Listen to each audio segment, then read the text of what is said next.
वंदो गुरुपद कंजे कृपासिंधु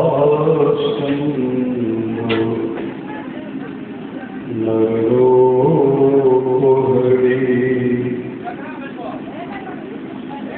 महामोहतमकुंजे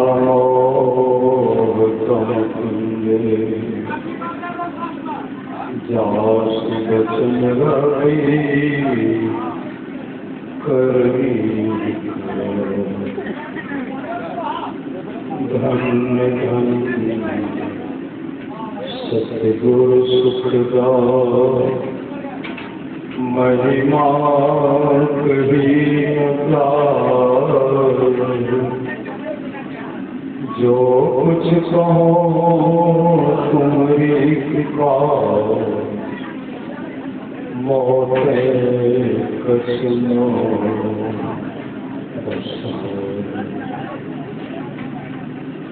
प्रातः स्वर्गीय अनंत श्री देवशिष्य ब्रह्मलिंग परम पुष्पार्थ सदगुरु महाराज के चरणों में कोटि कोटि नमन। विशेष गुरुजन उपस्थित सत्संग प्रेमी महानुभावों, माताओं एवं बहनों, सभी केंद्र में बैठे हुए परमात्मा को कोटि कोटि नमन। महापुरुष की वाणी है, मनुष्य जीवन की सफलता, मनुष्य जीवन की सफलता भगवत प्राप्ति है। यह मन बार बार मिलने को नहीं है, यह मन बार बार मिलने को नहीं है। इसलिए आगे की यात्रा के लिए हम चलेंगे, इसलिए आगे की यात्रा के लिए अभी से भगवत भजन जो कीर्तन संग्रह करो।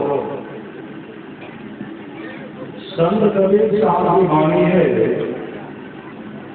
बार बार बिगड़े छेद सके तो छेद बिगड़े। कबीर स्वयं संग से जो आगे का होए, माथ जगाए गांठरी जातन देखा सोए। करिए नित्य सत्संग को, बाधा सकल मिटाए। श्रेष्ठ करिए नित्य सत्संग को, बाधा सकल मिटाए। यह अवसर फिर न मिले,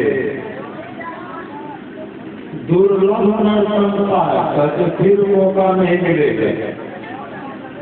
इसलिए परम संत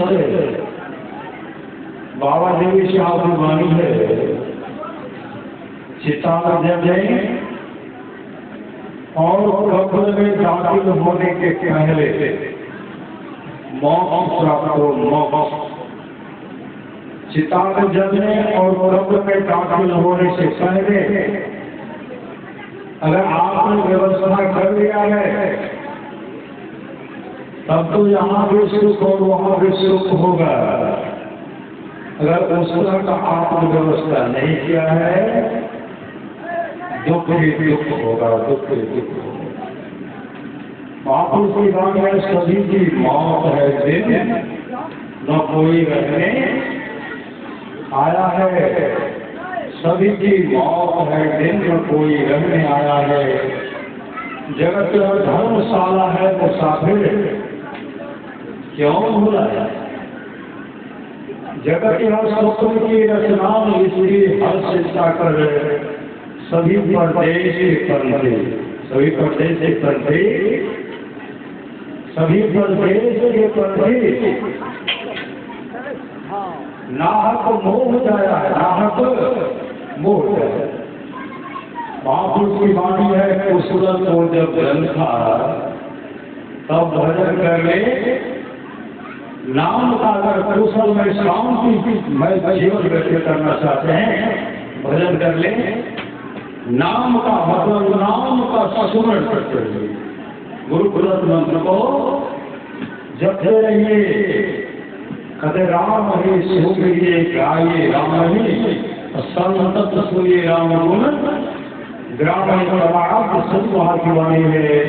गुरु धन्य है, गुरु धन्य है, गुरु धन्य है दाता दयाल, दया करें तो गुण हरें, चाल भव जंजाल सब मिल हो जपते रहो जी, बने रहो खुशहाल। हरदम रखो कब हो न हटो तो ही छेड़ेगा ना। काल उस मंत्र को हमेशा जपते रहिए, कहते काल भी छेड़खानी नहीं करेगा। महापुरुष की वाणी है, नाम लगन छूटे नहीं सोई साधो। सयाना हो जो नाम का स्मरण करते रहते हैं, कोई साधु है, कोई सयाना है, कोई चिंतित। नाम लगन छूटे नहीं सोई साधु सयाना हो। माटी के बर्तन बंदियो पानी ले, साना हो मिट्टी का, मिट्टी से मिट्टी का बर्तन बना। अब पानी सोचे क्या होगा, गिरेगा ना। पक्का धरा रहेगा तो टिकेगा, कच्चा है तो भूल जाएगा। माटी के बर्तन बंदियो पानी ले साना हो, बेनिसत बाद लाज में क्या राजा क्या राना हो। क्या सराय का वासना सब लोग बेगाना हो, भोर सब उठी चले दूर देश को जाना हो। आठ और सब मुख लड़े सोई बांधे गाना हो, जीत गला भव सागर सोई सुरा मर्दाना हो। शत्रु की सेवा करे पावे पड़े गाना हो, कहे कबीर हरदास से कही काल डेराना हो। पूरा संत कभी चाह करते हैं, नाम सुमर नर बावरे है पागल, नाम का सुमरण कीजिए। नाम का सुमरण करो, नाम सुमर नर बावरे के विश्राम ज्ञाने। यह माया को ग्राम की करे सत लागिए, गोत्री से उठ जाएगी कि अब आगे इस संपत्ति आज तक किसी के सामने है। जब तक शरीर में आत्मा है, घने श्रेष्ठ लोग अन्य कीर्तन के संबंधी हैं, सब कुछ है। और शरीर से जीवात्मा निकलेगी, सारा का सारा संबंध छूट जाएगा। शरीर से जीवात्मा निकलने के बाद घर से क्या लेके जमीन लेके जाएंगे, जमीन पर आपका अधिकार होगा, बैंक बैलेंस पर आपका अधिकार होगा, मकान पर आपका अधिकार होगा, प्राण संपदा पर आपका कोई अधिकार नहीं होगा जब तक शरीर में जीवात्मा है। पूछने वाले तो बहुत है, शरीर से जीवात्मा निकलेगी। महापुरुष की वाणी, जब तक शरीर में शक्ति है, जेब में पैसा है, दिमाग में बुद्धि है, तभी तक कोई भी आदमी चाहते हैं। अगर इन वस्तु की आपके पास प्रभाव है, आपकी हालत बूढ़े बैल और बूढ़े कुत्तों की जैसी होगी। बूढ़े बैल को देखे हैं, मालिक क्या कर खूब खिलाते हैं, फिल्में अच्छे बूढ़ा करते बेच देते। कुत्ता को हर कुत्ता के शरीर में भाव भरा रहे हो। जिस कुत्ता को बहुत प्यार करते थे, कोई रखेंगे घर में,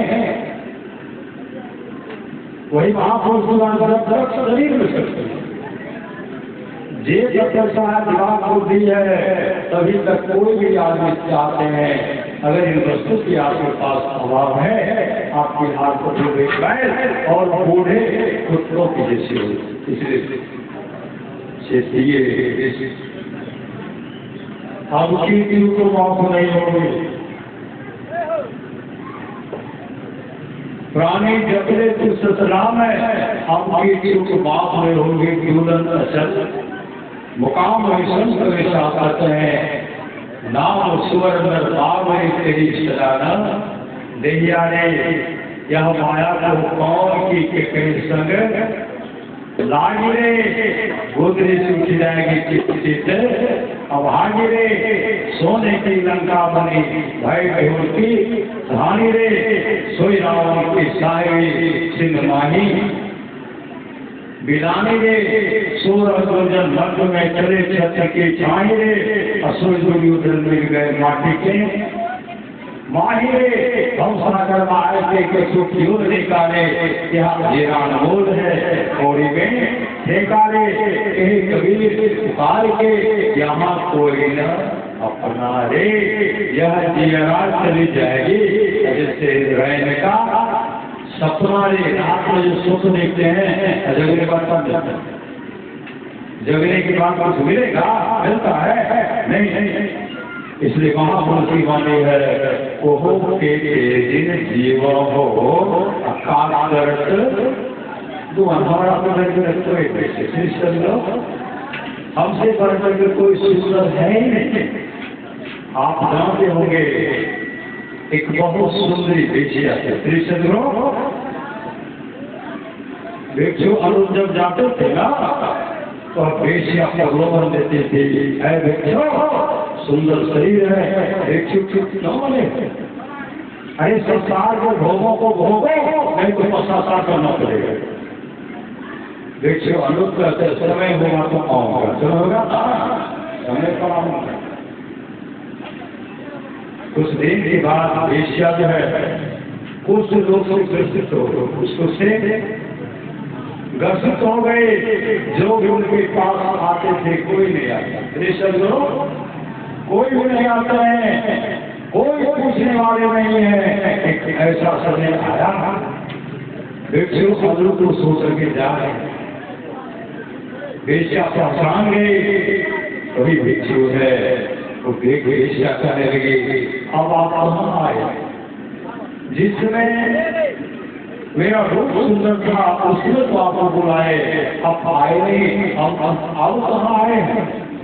उसमें वो भिक्षु कहते हैं, यही मेरे आने का समय है, इसी के लिए मैंने कहा था मैं समय पर आऊंगा।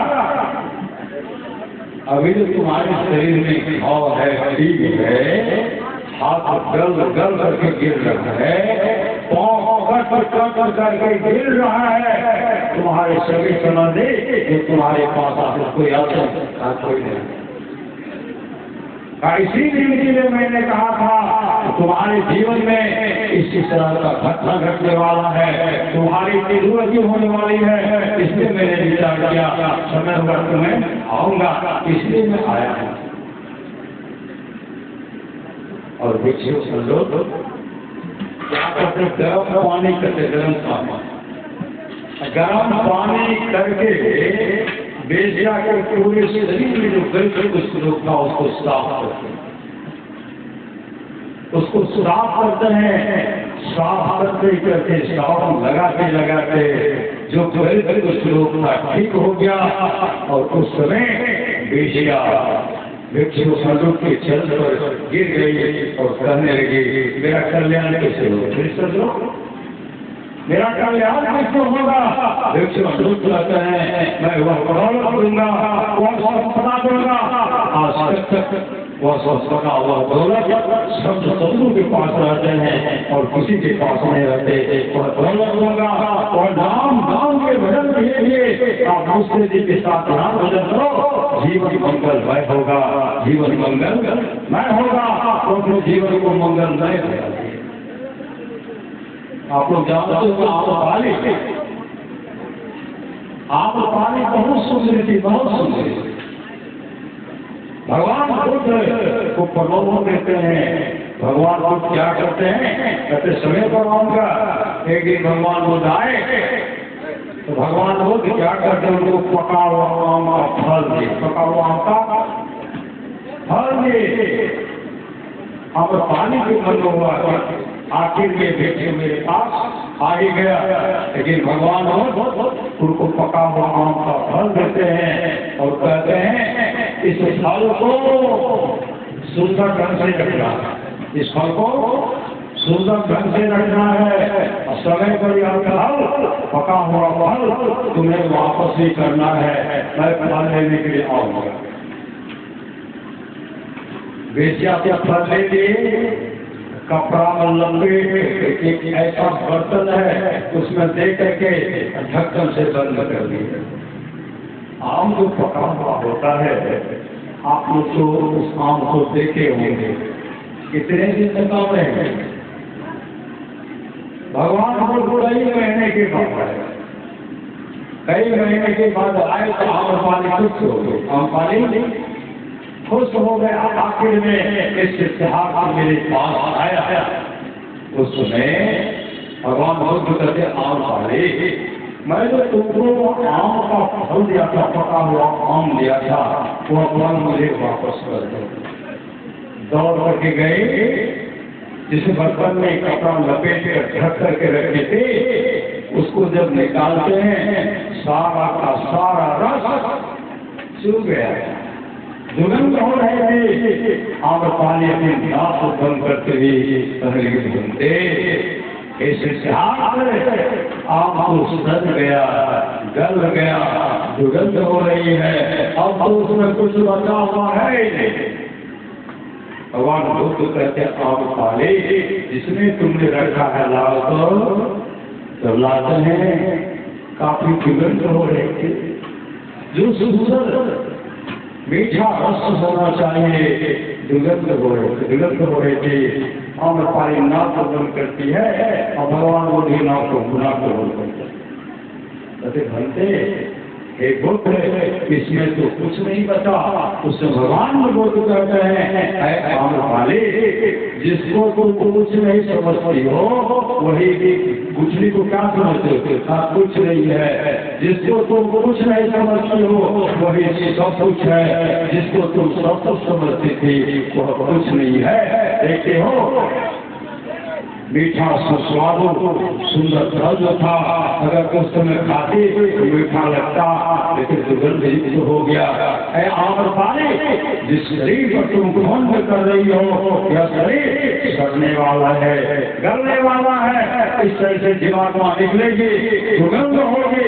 जिसे तुम कुछ नहीं समझते हो वही गुठली सरपरी है, गुठली को जमीन में गाड़ेंगे, विशाल वृक्ष होगा, विशाल वृक्ष में सुंदर फल लगेंगे। पाले, इस शरीर से कुछ होने वाला नहीं है, जिसे तुम कुछ नहीं समझती हो, उसी के निकलने से तुमको कोई पूछने वाला नहीं है। गुठली में विशाल वृक्ष होगा, इस तरह से जीवात्मा निकलेगी, आत्मा निकलेगी, जिसको तुम कुछ नहीं समझती हो कोई आत्मा तो सब कुछ है। पाले, उसके बारे में तुमने सोचा यह शरीर की सरेगा गलेगा, लेकिन उसके बारे में तुमने सोचा था? समय की एक ठोकर ये बदल देती है जीवन को। उसी समय आम पाले भगवान लोग के चरण में पड़ गए और रोती बिलखती कहने लगी, ध्यान से मेरा कल्याण किसे, मेरा कल्याण कैसे होगा? भगवान बुद्ध कहते हैं नाम की कमाई करो, बताओ युक्ति लेकर के नाम का सुमन करो। अभी सुन रहे ना, बड़े महामानुष पावा, असुर दुर्लभ सब ग्रंथ गावा, साधन धाम मोक्ष कर द्वारा मोक्ष का द्वार कहाँ है?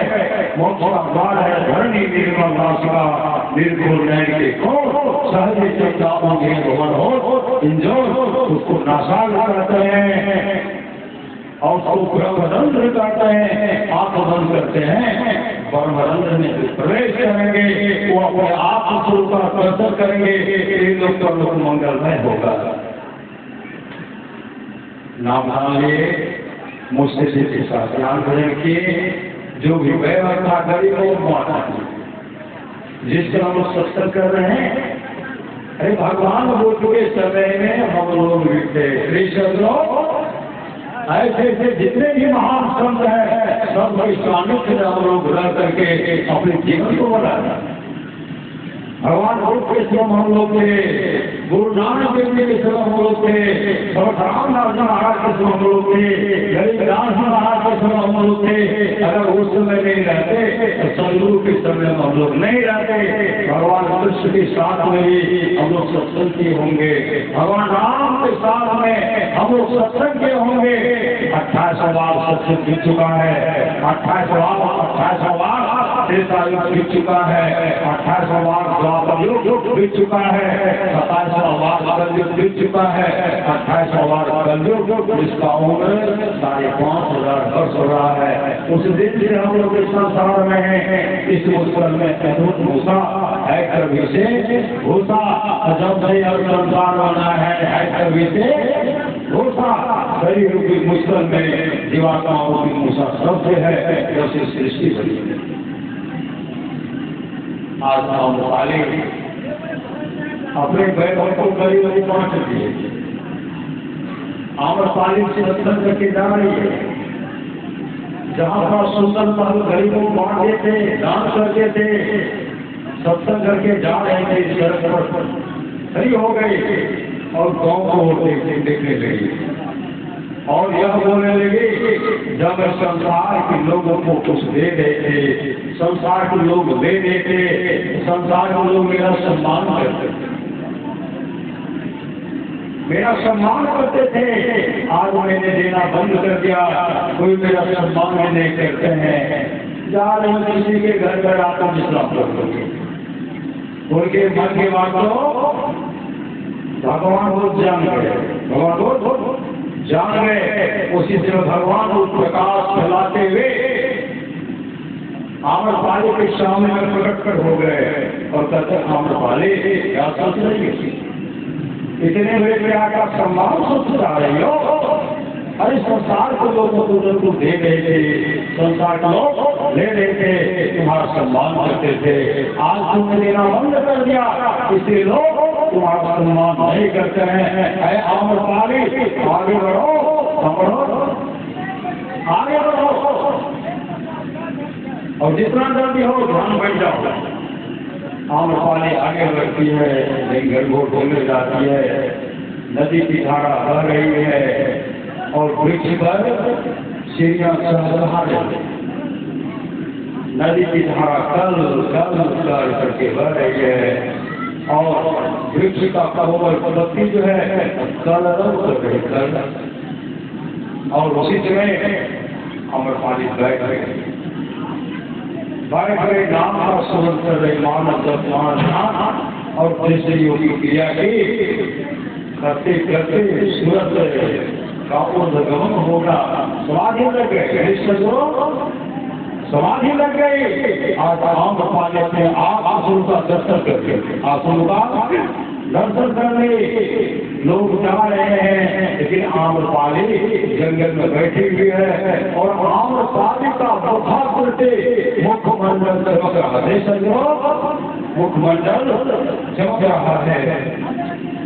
लोग जा रहे हैं, कहते मुखा करके मुखमंडल चमक रहा है और धीरे धीरे स्वाद होते और आज आम्रपाली के सामने संसार का तमाम वैभव पीता है, तुच्छ है और आम्रपाली मोक्ष को प्राप्त किए। कोई भगवान श्री राम कहते हैं, साधन नाम मोक्ष कर द्वारा पाए परलोक सवारा। महापुरुष को धर्मी निर्मल नासिका निर्भो नैनिके को सहजे चंद्रा मुझे भवन हो जो बड़े महागमान संतावा असुर दुर्लभ ग्रंथ गावा। मानव का शरीर मिला है, कभी दूसरे को सताने का कोशिश कीजिए।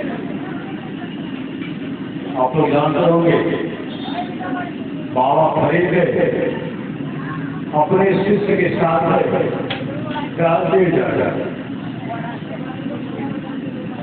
और ऐसे दो में पहुंचे, एक बहुत सुंदरी थी, बहुत सुंदरी, और सुंदरी थी अपनी दासी को कोड़ा से पीछे, कोड़ा से, और वह दासी तो है नहीं, बहुत गलती हो गई, माफ करिए। मुझे क्षमा कर दीजिए, लेकिन सुंदरी कोड़ा बसा है, पूरे शरीर को छलनी कर दी, चीख चिल्लाते रह गए, लेकिन किसी हृदय में नया शरीर की दया नहीं आई। बाबा खड़े वहां जो लोग मेरे लिए बाबा खड़े उनसे कहते हैं काहे पीट रही है, तो पता लगाए यह सुंदरी जो माथों सुरमा पहुंचा में सुरमा पर पीछने में थोड़ा मोटा हो रहा, आंख में जो सुंदरी सुरमा लगाई ना उनको दुख लग रहा है, इसलिए पिटाई करे पीट बाबा कोई बच्चे के साथ निधन करेगा। कई वर्षों के बाद कई वर्षों के बाद बाबा फरीद उसी होकर के गुजर रहे थे, श्मशान घाट होकर के गुजर रहे थे। कब्रिस्तान या श्मशान घाट है बगल में, होकर के गुजर रहे थे। देखते हैं एक खोपड़ी है, खोपड़ी उसका खोपड़ी खोपड़ी देखे चिड़िया घोसला बना करके रह रहे हैं, चिड़िया घोसला बना करके रह रहे हैं, उसमें बच्चा भी है कुछ अंडा भी है। कई बार चिड़िया उसमें घोसला बना करके अंडा दी, बच्चा हुआ हो गया, और अभी भी जो बच्चा है बच्चा उड़ने वाला है, लेकिन अंडा रखा हुआ। बाबा फरीद अपने शिष्य कहते हैं कि खोपड़ी को देख रहे हो, इस खोपड़ी को देख रहे हो, गुर्दे देख रहा। बाबा फरीद कहते किसका खोपड़ी है, शिष्य कहते हमको पता नहीं। बाबा फरीद कहते हैं उसी सुंदरी की खोपड़ी, उसी सुंदरी की खोपड़ी है जो मोटा बारीक मोटा सुरमा जो हाथ लगाए थे कर रहे थे, अपने दासी को नौकरानी को थोड़ा सा छलनी कर गई, उसी सुंदरी की खोपड़ी है। मोटा सुरमा होने पर कष्ट हो रहा था, आज कई बार चिड़िया अंडा दिए, बच्चा हुआ, अब नाक तो नहीं कर रही है, चोट नहीं कर रही है, ये शरीर का नश्वरता है। इसी शरीर की नश्वरता पर हमेशा विचार कीजिए, कब है नहीं है इसका कोई ठिकाना नहीं। महापुरुष की बातें को हो एक दिन जीव हो, गुमान कांच माटी के गन्ना हो, रसगुंदन शान पानी बीच बताता हो, छिलने गई जान कागज नैया बने, डोरी साधोरी साय भात जोड़े नाच नचावे हो, नाचो वही नाच धर्मराज बढ़िया हो, करे झूठी बाजार साहब कबीर बन जाना हो, करे सस्ते विपार्जन में ये सत्य कहा मेरा भाई मुसाफिर वहां के कुछ सज्जन कहते हैं बाबा ये बैठक चाहिए, उनके पत्नी को कहते हैं सूचना खास ये बहुत उपदेश है। कभी पिताजी के सम्मान के कहते, पिताजी के सम्मान में करके कभी पिताजी का पानी नहीं, इसलिए सोचो कभी पिताजी का भोजन नहीं दे रहे, आइए जैसे सुना खास ससुर के दिन का पहन लिया गलत शब्द का प्रयोग करते थे। आज वो पिता चले वो पिताजी हैं, अरे ईश्वर अंश जीव अवराशी चेतन अमर सहस्र साक्षात परमात्मा पिता को, साक्षात परमात्मा मां के रूप आते हैं, साक्षात परमात्मा भाई के रूप में आते हैं, साक्षात परमात्मा पत्नी के रूप में बाल बच्चे के रूप में आते हैं। कोई अंतर नहीं है, सब अंदर वही परमात्मा है। अगर परमात्मा को खुश करना चाहते हैं फिर परमात्मा को खुश कर लीजिए, कभी दुख का मुख नहीं देखना पड़ेगा। सत्संगी श्री सदगुरु सत्संगी कभी किसी का अपमान नहीं करेंगे। श्री सदगुरु जो असली सत्संगी होगा, जो सत्संगी होगा, सत्संगी का मतलब होगा परमात्मा का संग होगा। वो कभी इस तरह का गलती नहीं करेंगे। श्री सदगुरु कभी गलती नहीं करेंगे, और जो दिखावे में है वो तो गलती करेंगे। श्री सदगुरु इसलिए महापुरुष की वाणी नमूना बनिए, नमूना असली सत्संगी बनिए। एक सत्संगी चीटी को भी दुख नहीं देते, जो चीटी को दुख नहीं दे सकते हैं, कुत्ता को दुख नहीं दे सकते हैं, उस सत्संगी अपने माता पिता को कभी दुख देंगे? उस सत्संगी ने कभी अपने सास ससुर को दुख देंगे? पति को कभी सबका परिहार करेंगे? सत्संगिनी नहीं है, इसलिए अपमान कर रहे थे लोग। इसलिए सत्संग जो है उनको कलंकित मत कीजिए। भगवान से कृष्ण वाले निष्पाप को बने, कोई कितना भी अश्लील यज्ञ कर ले, कृष्ण चंद्रायण आदि आदि व्रत कर ले, उसके द्वारा मैं सुलभता से प्राप्त नहीं होता। बस एक सत्संग ऐसा जरिया है जिसके द्वारा मैं सुलभता से प्राप्त हो जाता, उस भक्त के वश हो जाता, और उस भक्त का परम कल्याण हो जाता। परमाराम सुकुमार की वाणी है, सत्संगी को जब से इस संत की शरण आए हैं, जब से नाम दान लिए हैं, उनको बेढंगी चाल पर नहीं चलना चाहिए। अगर बेढंगी चाल पर चलेंगे लोग उनको अच्छे निगाह से नहीं देखेंगे, अच्छे निगाह से नहीं देखेंगे तो लोग सत्संगी को बदनाम करते हैं, सत्संग को बदनाम कर सकते हैं।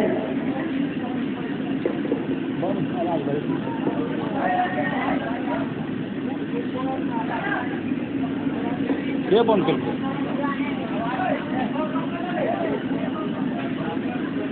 पंडित जी का बाधा है। चलो श्री सदगुरु बैठ खुद खाता राजा घर जाए, उस माँ के आत्मा के शांति हेतु हमारे पंडित महाराज जी उन माँ के आत्मा की शांति हेतु मंत्र का उच्चारण कर रहे हैं। हम लोग उन माँ के आत्मा की शांति हेतु इस सत्संग कर रहे हैं। इसलिए धन्य घरे शिव जब सत्संगा, धन्य जन्म भगत अभंगा, राम कथा के थे अधिकारी जिनके सत्य संगति थी। क्या या तो जानते होंगे श्रीमद्भागवत महापुराण में आया है, गौकर्ण और धुंधकारी का प्रसंग है। धुंधकारी माता पिता का सम्मान नहीं करते, माता पिता का सम्मान नहीं करते, एक नंबर का दुराचारी थे, और माँ को पीटते थे, कहते पैसा लाओ, पैसा लेते। माँ के पास जब तक पैसा रुपया रहा तब तक देते गया, लेकिन वह लंपट था, उनकी संगति अच्छी नहीं रही, माँ की गरीबी आ गई। वो धुंधकारी करके रुपया दो, माँ कहेगी मैं कहाँ से दूँ। माँ जो भोजन बना रही थी चूल्हा में, जब लकड़ी नहीं चलता है छेदा, माँ को कहते रुपया लो, माँ कहते रुपया नहीं है, पट चूल्हा आग लगा, अब पट क्या कि माँ के नाके पर नाक करते रहे, कट गया, मुंह से खून चल रहा, नाक से खून चल रहा। काफी माँ करा रही है, इतने पर भी कठोर हृदय वालों को जाने आई। माँ को जैसे मारने के लिए खतरते हैं, माँ दौड़ करके कुएं में गिर गई। श्री सदगुरु माँ दौड़ करके कुएं में गिर गई, और कुएं में गिर करके आत्महत्या कर दी। माँ आत्महत्या किया, पिताजी को मारने के लिए दौड़े, हमको रुपया दीजिए। पिताजी कहते सब रुपया का मालिक तो तू था, तो सब कुछ बर्बाद कर दिया, अब तो मेरे पास कुछ है नहीं। कोशिश में अपने पिताजी को मारने के लिए दौड़े, पिताजी को मारने के जैसे दौड़ते हैं ना, पिताजी भागे, गौकर मिलते हैं, कहते पिताजी इस पापी के हाथ में मरने से अच्छा है कि आप जंगल में जाकर तपस्या कर लीजिए, अपने आत्मस्वरूप का दर्शन करके आप अपने जीवन को सब सार्थक कर लीजिए। पिताजी भागे, घर द्वार को छोड़िए, घर द्वार छोड़ करके पिताजी भागे, जंगल में मुस्तैदी के साथ ध्यान भजन के पिताजी मोक्ष को प्राप्त किए। ये था दुराचारी, चोरी करते थे, राजा के घर में डाका डाले, ढेर सारा सोना शादी किया तो सुतरा, और सब बेचा को अपने घर में रखते थे, और बेचा को सब कुछ दे दिए, कतब सुख से रहो, और फिर मौका लगेगा तो फिर लूट करके लाऊंगा, चोरी करके लाऊंगा। बेचा को चाहिए धन, सब विचार करते हैं इनका काम है चोरी करना, डाका डालना, अगर कभी न कभी पकड़ा गया तो हम लोग को भी फांसी होगी, हम लोग को राजा दंडित करेंगे। सब विचार करते हैं, हम लोगों को तो धन चाहिए, धन तो मिल ही गया। रातें में विचार करके क्या कि उनको जब सोए हुए थे दो निकारी, कोई हाथ को पकड़ते हैं, कोई पाँव को पकड़ते हैं, और कोई मुंह पर पट्टी बांधते हैं। 8-10 बेचा की पैर करके जिस तरह लोरी से क्या करते हैं, मिर्चा को पीसते हैं, श्रेष्ठ लोग हल्दी को पीसते हैं, उसी तरह उसे कूटने लगे। श्रेष्ठ लोग पूरा थकुन दिए शरीर को करा रहे हैं, कोई आवाज, क्योंकि मुंह को तो बंद किए हुए हैं। होते होते मरना सन्न हो गए, लेकिन आत्मा नहीं निकल रही, मतलब सुख सुख श्वास चल रही है। सब विचार किए, अगर ये जीवित रह जाएंगे तो बड़ा समस्या है, उन पर किरासन तेल डाल करके आग लगाइए। फिर भी शरीर से जीवात्मा नहीं निकले, सब मिल करके आंगन में गड्ढा खोद दिए। जीवित था, श्वास चल रहे थे, गड्ढे में बन गिरा करके और पूरा मिट्टी दे दिए। जब पूरा मिट्टी दिए तो कुछ देर के बाद मतलब शरीर से जीवात्मा निकली, बन गया प्रेत। क्या बना? बन गया प्रेत, सबको तबाह कर दिया, पूरे गांव के लोग को तबाह कर दिए। पूरे गांव के लोग तबाह हो गए, इन पर सवार उन पर सवार। बहुत जब गौकर को पता चला तो हर जगह तीर्थस्थल हो गए, हर जगह उनके लिए पिंडदान के ऋषि लोग हर जगह जाकर के पिंडदान किए। लेकिन बहुत दिन के बाद जब गौकर आए, गौकर जब आए तो देखते हैं सुनसान जगह है, बैठ करके जैसे समझे उपासना करते हैं भैंसा के रूप में। श्रेष्ठ लोग भैंसा के रूप में, शरीर में आग प्लेट की बाग लगी हुई है, और मुख्य आवाज भैया बचाओ, भैया बचाओ, भैया बचाओ। गौतम कहते हैं ये तो भैंसा के रूप में आते हैं, प्रेत के रूप में आते हैं, लेकिन आवाज तो मेरे धुंधकारी का है, आवाज मेरा बड़ा भाई धुंधकारी का आवाज है। उसमें गौतम कहते कौन हो भैया? धुंधकारी हो क्या? कहा भैया मैं धुंधकारी हूँ। कहा की हालत? सब घटना बताए। बेश्या ने मार करके गड्ढे में डाले। भैया हम बन गए प्रेत, पानी नहीं मिल रही है, तरस रहा, कहीं एक जगह नहीं रहता हूँ, काफी कष्ट भोगना पड़ रहा है, भैया कोई मेरे लिए उपाय कीजिए। उसमें गौतम कहते तुम्हारे तुम्हें कई बार पिंडदान किया। देख सकते हो जहाँ जहाँ से थर था वहाँ वहाँ जाकर के मैंने तुम्हारे आत्मा की शांति हेतु मैंने पिंडदान किया है, कई बार गया, उसे शांति नहीं मिली। धुंधकारी कहते भैया उससे शांति नहीं मिलेगी। गौतम कहते शांति कैसे मिलेगी, किससे शांति मिलेगी? तब धुंधकारी कहते भैया मेरे लिए भागवत कथा, मेरे लिए सत्संग करवा दीजिए, जिस सत्संग हम लोग बैठे हुए। मेरे लिए सत्संग करवा दीजिए। कहा सुबह होगा तब तो विचार करूंगा। सुबह जब वह गांव के लोग को पूछते हैं, मेरा धुंधकारी खेत बन गया है, काफी कष्ट हो रहा है, पूरे गांव के लोग कहते धुंधकार तो इस पर भी सवार होता है, धुंधकार तो उस पर भी सवार होता है, पूरे गांव के लोग को सवार कर देते। पूरे गांव के लोग को सवार कर दे धुंधकार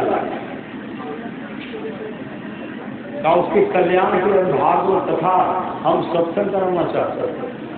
श्री गुरुभाग महापुराण है विचार के 7 दिन तक भागवत कथा हो व्यवस्था किया गया।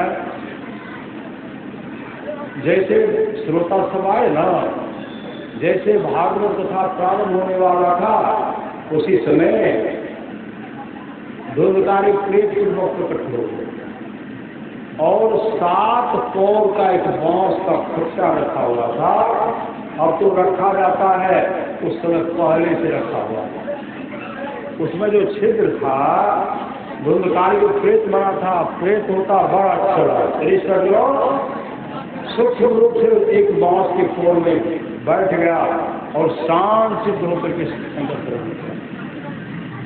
एक दिन सुने एक पौर फटा, दूसरा दिन सुने दूसरा पौर, तीसरा दिन तीसरा, चौथा दिन चौथा, 5वां दिन 5वां, 6ठा दिन 6ठा और 7वां दिन 7वां पौर फटता है और उसे दिव्य रूप में लाइन चली गई।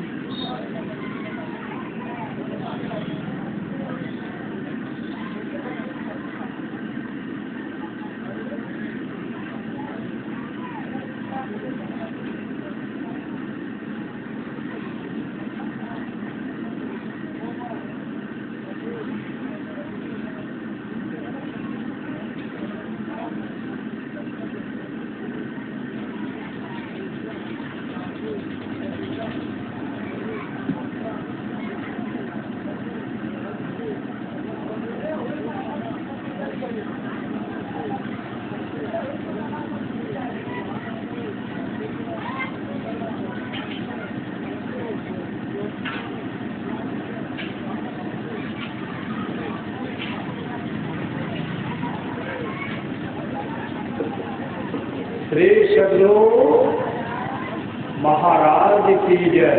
7वां दिन 7वां पौर करता है और उसे दिव्य पुरुष भगवान विष्णु के रूप से उनके साथ प्रकट हो गए और उसी समय भगवान विष्णु के पार्षद वैकुंठ लोक से विमान लेकर आए और सम्मानित ढंग से उनको विमान पर बैठा करके हरि कीर्तन करके वैकुंठ धाम लेके चले गए। जब वो लेके चले गए तब जो सत्संगी सब जो सत्संग भागवत कथा सुन रहे थे वो कहते हैं सत्संग तो मैं भी सुन रहा था, सत्संग तो हम भी सुन रहे थे, सत्संग तो हम भी सुन रहे थे, लेकिन विमान सिर्फ धुंधकारी के लिए क्यों आया, हम लोगों के लिए क्यों नहीं आया। और उसी समय कहते हैं आप लोग श्रद्धा से नहीं सुने इसलिए आप लोगों के विमान नहीं आया। धुंधकारियों से दुख को देखा था और इसलिए वो श्रद्धा प्रेम से भागवत कथा का श्रवण किए, इसलिए उसके लिए आया। आप लोग जब श्रद्धा से सुनेंगे ना आप लोगों के लिए भी विमान आएगा। और उसी समय पूरे गांव के सत्संगी कहते जो आए थे आप फिर से भागवत कथा प्रारंभ कीजिए। गौकर्ण का समय आने पर करूंगा। फिर समय आया, समय पर जैसे भागवत कथा प्रारंभ हुआ 15 दिन तक भागवत कथा हुआ। 15 दिन तक पूरे गांव के इलाके के लोग वहां से थे और 15 दिन जैसे समाप्त हुआ वैकुंठ लोक से बहुत बड़ा विमान आया, बहुत बड़ा विमान आया और तमाम से विमान आया। सबको विमान पर बैठाए, दिव्य धारण करके विमान पर बैठाए। सिर्फ मनुष्य को एक भी जानवर लोग नहीं रहे, एक भी गाय बैल नहीं रहे, एक भी कुत्ता बिल्ली नहीं रहे, एक भी कीड़े मकोड़े नहीं रहे, तमाम के तमाम दिव्य धारण करके विमान पर बैठ कर बैकुंठ धाम को चले गए। इस सत्संग का फल है। इसलिए करिए नित्यसत्संग को, बाधा सकल मिटाए, यह अवसर फिर ना मिले। दुर्लभ नर्तन का श्रीमद् भागवत पुराण में आया है। राजा परीक्षित को जब साप मिला श्री सदगुरु, जब उन पर कलयुग सवार हो गया, जो राजा परीक्षित धर्मात्मा राजा थे, साधु महात्मा का सम्मान करते थे, कलयुग जब प्रवेश कर गया, जरासंध के द्वारा जो दिया हुआ मुकुट सोना का मुकुट था, जैसे प्रवेश आए, वो बैल को मार करके आ रहे थे, गाय को पीटते बाद राजा परीक्षित होते कौन हो? धनुष्मान उठाए, मेरे राज में किसी जीव जंतु को कष्ट नहीं दिया जाता, तुम कौन हो? जैसे बाण उठाते हैं मारने के लिए, कलयुग था, कलयुग थर थर करने लगा। ठीक समझो, कलयुग थर थर करने लगा। जब कलयुग थर थर करने लगा, उस समय कहते महाराज हम तो कलयुग हैं, हमको कोई जगह दीजिए। कहने तो पापी है, श्री समझो, तो पापी है, तो सबका अनिष्ट करता है, इसलिए तुम्हारा यहाँ निवास नहीं का, कोई तो जगह दीजिए। हाँ, आपका निवास, तुम्हारा निवास देश के आदम है। देश कर लो, तेरा निवास जुआ खाना में, तेरा निवास शराब खाना में है। उसमें कलयुग करके महाराज सबको और पवित्र जगह दे, कोई एक अच्छा जगह तो दीजिए, कोई अच्छा जगह तो दीजिए। देश कर लो, उस समय जैसे कहते कोई अच्छा जगह दीजिए, सब कहते जाओ तुम्हारा निवास सोना में है, सोना में। अब कलयुग सोना कहाँ ढूंढने के लिए जाएंगे? राजा के द्वारा जो दिया हुआ, जरासंध के द्वारा जो दिया हुआ मुकुट था, उसी सोना के मुकुट में प्रवेश कर गए। जो नहीं करवाना था वो करवा लिए। और समीप मुनि के आश्रम में जब उनको जोरों की प्यास लगी, कलयुग सवार हो गए। कलयुग अपने प्रभाव से नदी को सुखा, तालाब पोखर को सुखा दिए, कुआं को सुखा दिए, और महात्मा जी के पास जो सुराय था,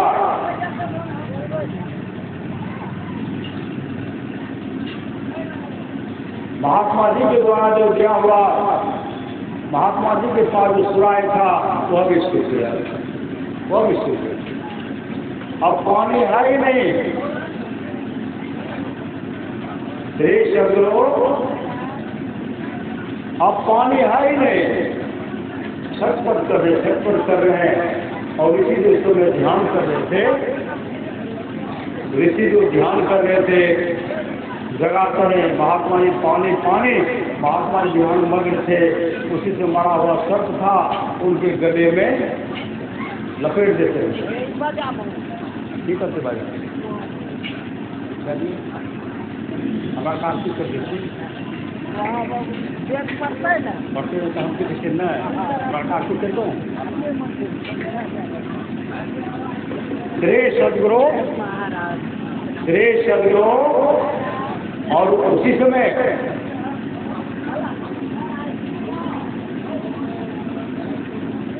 श्री सदगुरु, उसी समय मरा हुआ सतपुर के गले में लपेट। और इसी पुत्र सब खेलते थे, जैसे उनका पुत्र था, सतपुरी का पुत्र जो था श्रृंगी, नदी के किनारे खेलते थे। नदी के किनारे बैठे हुए थे। ऋषि पुत्र सब जाते हैं, कुछ बालक सब जाते हैं और कहते हैं श्री सदगुरु। और उसी समय वो कहते हैं श्रृंगी यहाँ तुम क्या कर रहे हो? जाकर अपने पिता के दुर्गति को देखो। कौन ऐसा दुष्ट है जो तुम्हारे पिता के गले में मरा हुआ सर्प लपेट दिए, मरा हुआ सर्प लपेट दिए हैं। और उसी समय ऋषभ लोग, और उसी समय श्रृंगी ऋषि क्या करते हैं, बालू उठाते हैं, बालू उठा करके नदी में प्रवेश कर गए, नदी में प्रवेश कर गए और नदी नदी से प्रवेश करते हैं और चुल्लू में जल लेते हुए संकल्प करते हैं, जिसमें मेरे पिताजी के साथ है इस तरह का दुर्भार क्या है। चंद्रो आपके सिर भी पंडित जी के समय पंडित जी यहाँ पर नहीं बोलते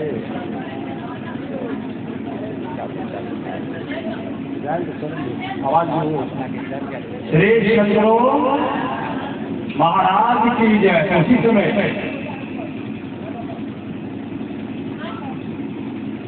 संकल्प करते हैं, जिसने मेरे पिताजी के साथ इस तरह का व्यवहार किया है, 7वें दिन तक उनको दंड करेगा, उनकी अधोगति होगी, वो नरकगामी हो गए। तो क्या होंगे? नरकगामी। श्राप तो मिल गया। जब श्रृंगी घर आए, आश्रम आए, श्री चंद्रो जब श्रृंगी आए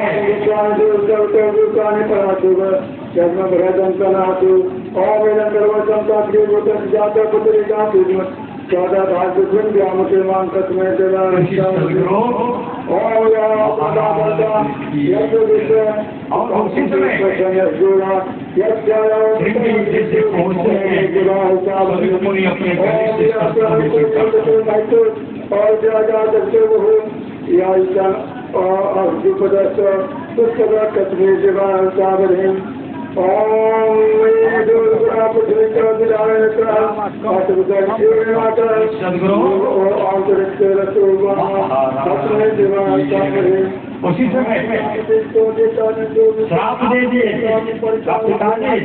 जिसने आपके साथ इस तरह का व्यवहार किया है, उनको मैंने श्राप दिया है, 7 दिन तक ढंग करेगा, उनकी अधोगति होगी, वो नरकगामी होंगे।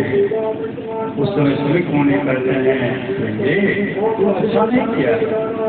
अरे कलयुग का सबसे बड़ा धर्मात्मा राजा है, धर्मात्मा राजा है, और तूने अच्छा नहीं किया। श्रृंगी ऋषि कहते पिताजी मैं तो श्राप दे दिया, का श्राप तो तुम्हारा लगेगा, लेकिन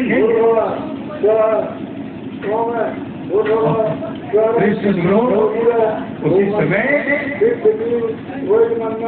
समित मुनि पहुंचे राजा परीक्षित के पास। कहते राजन मेरा पुत्र श्रृंगी ने आपको श्राप दे दिया, 7वें दिन आपको तक करेंगे, आपकी अधोगति होगी, आप नरकगामी होंगे, बचना चाहते तो बच जाएंगे। बचना चाहते हैं तो बच जाइए, क्या करना पड़ेगा? 7वें दिन तक चल करेगा, आपकी अधोगति होगी। इतना सुनने के बाद राजा परीक्षित इतने घबराते में अपने पुत्र जल में देखो राजसिंहासन बैठाते हैं और 88,000 ऋषि मुनि के टोली पहुंच गए और कहते दानी माम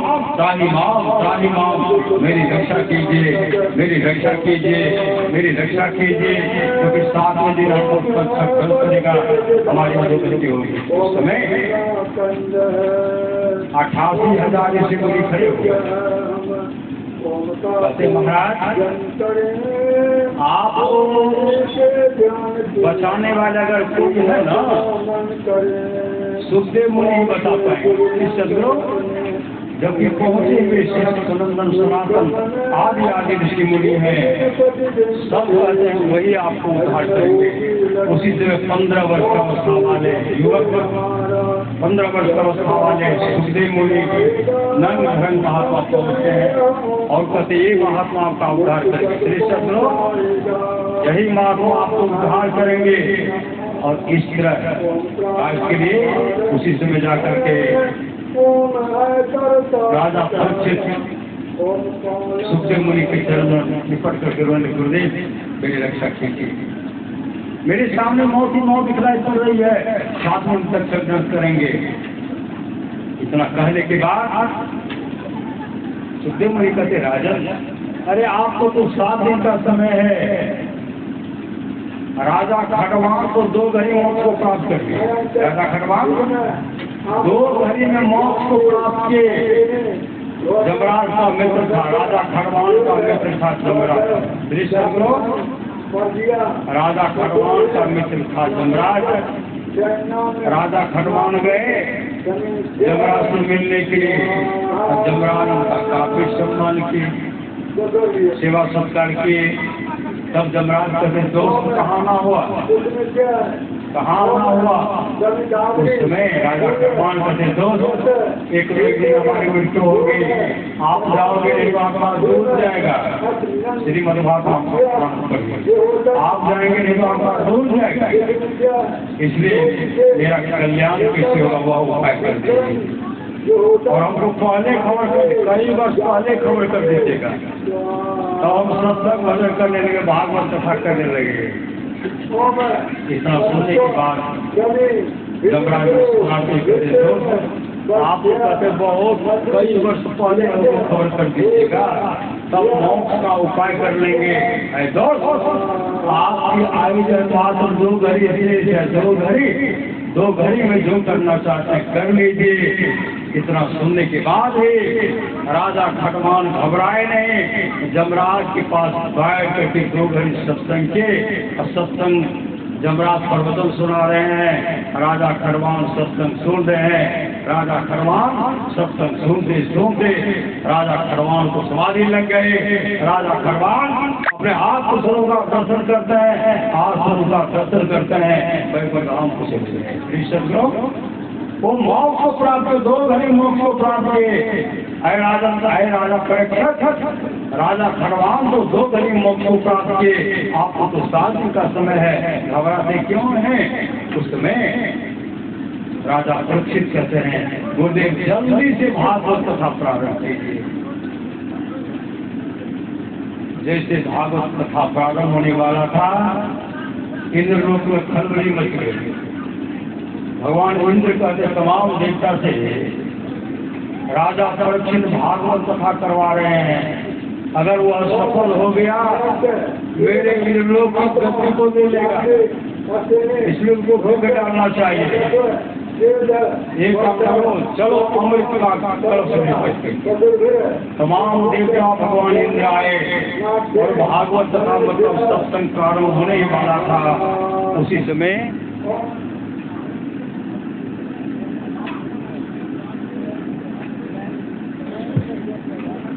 श्री सतगुरु महाराज की जय। जैसे भागवत प्रारंभ होने वाला था उसी समय भगवान इंद्र आ गए। भगवान इंद्र आ गए, अमृत का घड़ा लेकर के आए और सुखदेव मुनि से कहते हैं गुरुदेव यह अमृत कलश है, जो अमृत पान करेगा अमर हो जाएगा।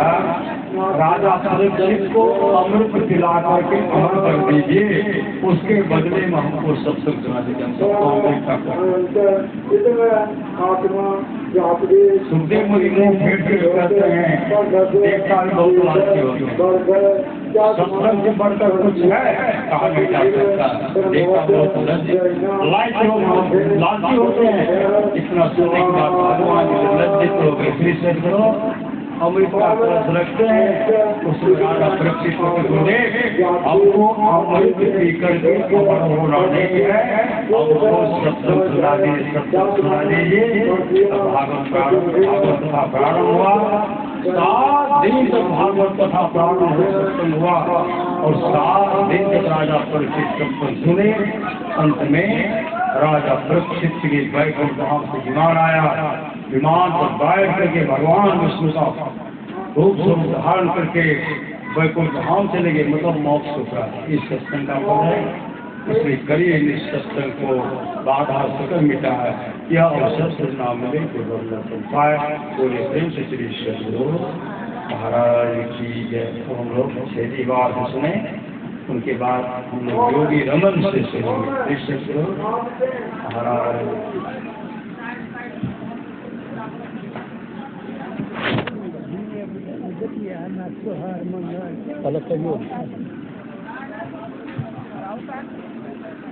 योगी रमन जी, ओ बाबा।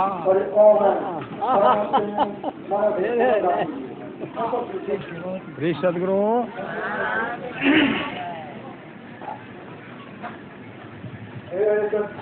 बोलिए प्रेम से श्री सदगुरु महाराज की जय। श्री सदगुरु महाराज की जय। श्री सदगुरु महाराज की जय। बंदो